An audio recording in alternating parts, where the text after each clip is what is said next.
زه به خیر په دې کې ووایم چې یو به مونږ کوشش دا کوو چې اول هر انسان چې کوم تصورات لري باید هغه تصورات مونږ په معاشره یا په کوم ځای کې چې مونږ کار کوو مونږ اول دا خبره قابله کړو چې بچی به زما ذهن د زما د بچی ذهن نه مختلف دی د زما د سوسایټي نه مختلف دا مونږ قابله کړو چې مونږ به هغه سره په دې کې نرمي راولو مشکلات په حل کېږي. دویمه خبره دا ده چې باید مونږ ورزش ته ډېر زیاته غور کوو. دریمه خبره که څوک غوسه کېږي باید د یو سایکیټریست سره چې مونږ خوست کې سایکیټریست لرو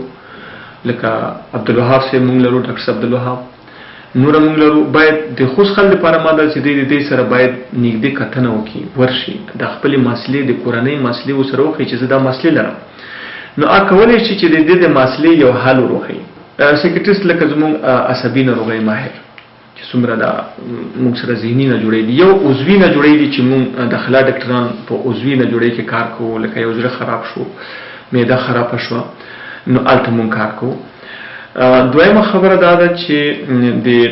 غوسې د کمولو لپاره باید مونږ د خپل د ګران هېواد نه دا غوښتنه ده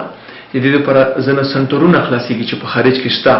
چې هغې دپاره دا خلک راځي هلته ډاکټران ځي دې ته مختلف قسم د ذهني تمرینونه ښیي چې تاسو د خپلې غوسې څنګه کنټرول کړئ. ما لکه یوه خبره په پروګرام کې وکړه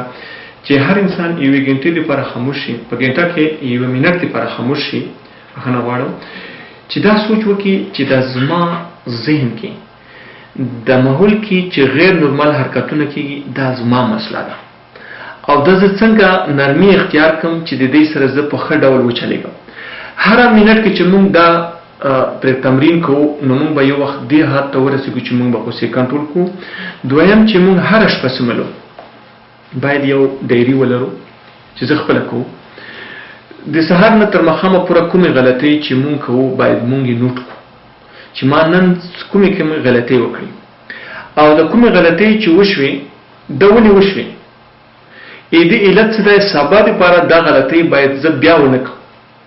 حدیث شریف هم دا ده چې باید مؤمن ښه مؤمن هغه دی چې یو غار ته دوه واره نه غورځېږي یو کار دوه بره یوه غلطي دوه واره نه کوي. نو مونږ دغه ډایري که مونږ هره ورځ راواخلو خپلې غلطۍ نوټ کړو خو مونږ په معاشره کې غټه مسله څه ده خپلې غلطۍ ته غلطي نه وایي. که چیرې مونږ خپلې غلطۍ ته غلطي ووایو نو مونږ به ډاکټر ته هم ځو ښه سړي ته به هم ځو ښه عالم ته به هم ځو نو د مونږ د خپلې مسلې حال به راباسو.